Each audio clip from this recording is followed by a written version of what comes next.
在上一集视频中，我们看到了国际城里模仿欧洲风格的建筑。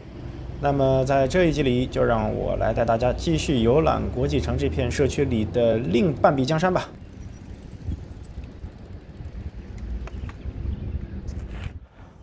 好，那么现在呢，在我背后的是摩洛哥区。我们现在这么看，好像看不出来什么啊，土黄的，但实际上它还是融入了一些摩洛哥的元素啊。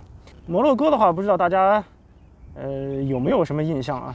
一个是卡萨布兰卡，还有一个就是最近几年在中国比较火的一个叫蓝色小镇啊，一个摩洛哥的小镇，整个里面的建筑都是那种老房子，但都是那种蓝色的啊，很小清新，很受文艺青年的喜欢啊，好像叫舍夫盖万吧啊，我具体也忘了。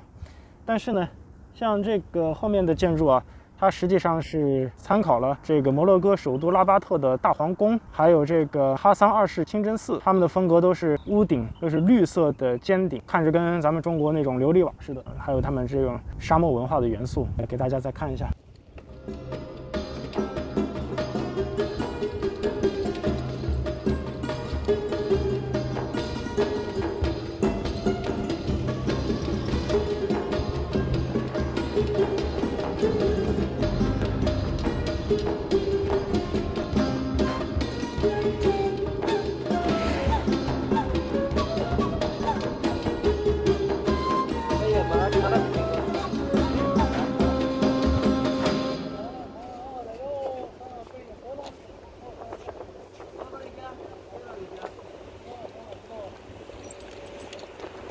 现在呢，我们来到了阿联酋区啊，这个房地产公司还给自己的国家专门在国际城搞了一片区域，但实际上在阿联酋区是一个阿联酋本地人都没有啊，都是外国的租客。阿联酋本地人他们都在自己的土地上盖了自己的小别野啊，但是这片阿联酋区还是比较的新，它是这2年跟摩洛哥区刚盖起来的，不像咱们中国区那么老旧啊。这边相对比较新一些，但是人气远远没有中国区那么旺。然后再给大家看一下阿联酋这边，它用了什么样的本地元素来给这个阿联酋区的房子进行建造的呢？像阿联酋区这边的房子啊，它有这么几个特点，它呢仿照了阿联酋本地的建筑特色啊。第一个就是像这个屋顶上面啊，它有这几根像船子一样啊伸出来的这个呢，就是当地的一种建筑风格。它是为了加固这个房屋的强度啊，然后把这个船子也伸了出来。第二个呢，就是凸出来的这一部分，这个叫峰塔。在古代的时候呢，房子都是小房子，不像咱们高楼啊。古代的时候，它会有这样一个峰塔，像烟囱一样，然后风吹过来给屋里面降温用。如果看到有这2个建筑元素呢，而且再加上土黄色的这种外墙，那就是借鉴了阿联酋本地的传统建筑的特色元素了。好，那接下来我们跨过海湾前往伊朗吧。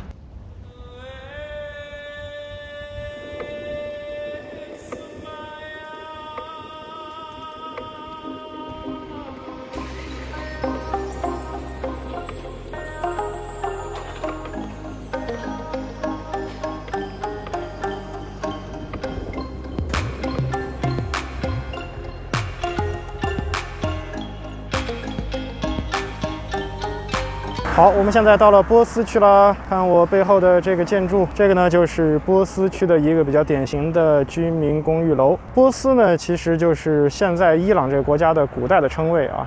这个一般大家都知道啊，只不过这儿再简单的提一下。波斯啊，大家可能想波斯帝国、波斯王子、波斯美女、波斯猫，大家听起来都特别有那种异域的风情。然后呢，这个波斯区的建筑，我觉得还是比较漂亮、比较有代表性的。它呢有这么几点的元素啊，我觉得是确实提取了伊朗这个国家它传统建筑的一些风格在里面。我们给大家看一下。最明显的就是这个像洋葱头一样的圆形屋顶。其实这种结构既不是中东地区原创的，也不是阿拉伯国家独有的，包括像美国的国会也算是这种圆形大屋顶。这种样式在中华文化圈以外其实很常见。圆形屋顶的祖宗算是古罗马的万神庙了，今天它依然在意大利罗马。这种圆形屋顶的设计拥有比较强大的强度，而且尽量减少了建筑物对横梁和立柱的使用。在中东这种缺乏树木的地区，就特别适合这种种圆形的屋顶。另一个呢，就是这片楼的屋顶和窗户都涂成了蓝色，我觉得应该是设计师在模仿伊朗的蓝色马赛克，因为伊朗传统建筑外墙上都镶嵌着非常精美的蓝色马赛克或者蓝色瓷砖，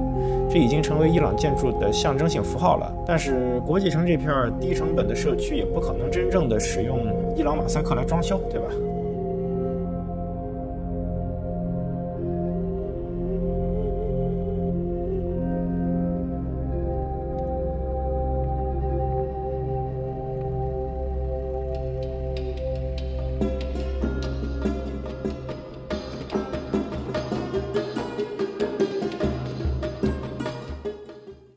现在我们骑到了和波斯一街之隔的希腊区。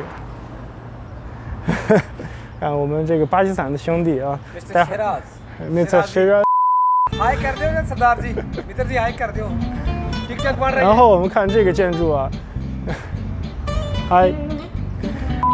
我在这边拍视频，好多人，有好多朋友在这边。嗨。啊，我们先继续啊，这巴基斯坦兄弟刚才一直跟我说这个中巴友谊万岁啊。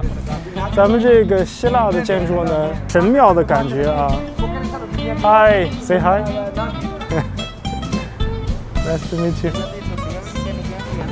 Careful. Okay. 照这个情况，我实在是录不下去了，因为现场的热情已经完全控制不住。不过还是简单总结一下，希腊区公寓楼应该是在模仿希腊东正教教堂的风格。离开希腊区不久，被一位在路边招揽客人的饮品店店员给招呼了下来。我也正好买一杯西瓜汁。这位印度小哥呢，见我拍视频，就赶快叫他的巴基斯坦同事一起过来。在店里的菲律宾大姐倒是在门口生气的叫他俩回来赶紧干活。我想，也许这就是迪拜国际城这片并不高大上的社区它名字真正的含义吧。从天南海北来的普通人，抛弃成见，抹平鸿沟，为了追求更好一点的生活，来到这里聚在一起。在饮品店附近正好有一片湖，就让我到湖边来给大家再讲讲国际城里生活的体验吧。好，现在呢，我们整个国际城的建筑探索之旅啊，就已经基本上画上尾声了。现在呢，我来到了国际城这边的一个湖啊，这个湖呢现在还在修缮当中啊，没有完全的开放啊，但是有一些当地居民呢，有人啊过来散步啊。那么呢，现在就在这个湖这里啊，我们再总结一下这次在咱们国际城的骑行。之前可能的片段里面有讲过了，提过，像咱们中国啊，一提什么国际什么什么小区或者国际什么什么社区啊，档次就很高。但是在迪拜这边啊，越是什么国际城啊之类的，反而要那么低一点啊。但是越当地的什么阿联酋啊，什么什么小区，什么阿拉伯什么什么山庄这种的，就特别的高大上。我感觉啊，像咱们中国应该慢慢的要调整一下我们的心态，是吧？不要觉得越国际的越怎么高大上，但实际上你也没多国际，都是本地人住，是吧？一个国际什么什么小区，国际什么什么社区，都是本市的人在那住，是吧？然后在这个楼里面标识里面也没多少英文，就算有点英文也都是错的。没有必要啊，没有必要。我觉得我们还是踏踏实实做自己，越是民族的才越是世界的。但要是真正国际性的地方啊，我们就把它做的也踏实一点啊，然后英文也标的清楚一点，语法用的正规一点啊，然后遣词造句也典雅一些。再一点呢，就是我们再讲讲这个国际城的租金吧。像我们视频里面看到的这些小公寓啊，一般按现在的租金，一室一厅的房大概一个月在2300到2500迪拉姆左右啊，也就是人民币4000出头到5000的样子。像这个水电费的话，它也是比较高的，在迪拜这边，包括网费、水电费一个月下来，像我们租的地方是2室1厅，像我们这个2室1厅也就3个人，但是空调因为现在是夏天啊，空调还是一直开。这样的话呢，一个月水电费大概在900迪拉姆的样子，900迪拉姆折合成人民币也得将近1800。然后网费呢，因为它也是一个手机号啊，然后绑定的家里面的宽带费用加上这个电话的月租费啊，一个月下来也差不多400多迪拉姆，也是人民币800块钱。然后网速也是也不能说很慢吧，网速反正是挺慢的。水电网的费用比较高啊。刚才我讲到呢，像一室一厅国际城这边租金的话，是2300到2500，就是差不多人民币4、5千吧。这还是一个下来的价格啊，这还是一个下来的价格，因为今年特殊原因，这个现在陆陆续续走了很多人啊，所以说它的迪拜的房租包括这个房价都在往下走。之前可能会将近翻倍，租金将近会翻倍，可能没有那么多，但是也差不多了啊。好，这个呢就是我们给大家介绍的整个国际城的不同的建筑风格，还有我们这儿租金呀，包括一些基本的环境，基本就是这样了。希望大家呢能喜欢我这一期视频啊，也希望大家在自己生活的地方也能发现很多平时被我们忽略的美。感谢大家，我们下期再见，拜拜。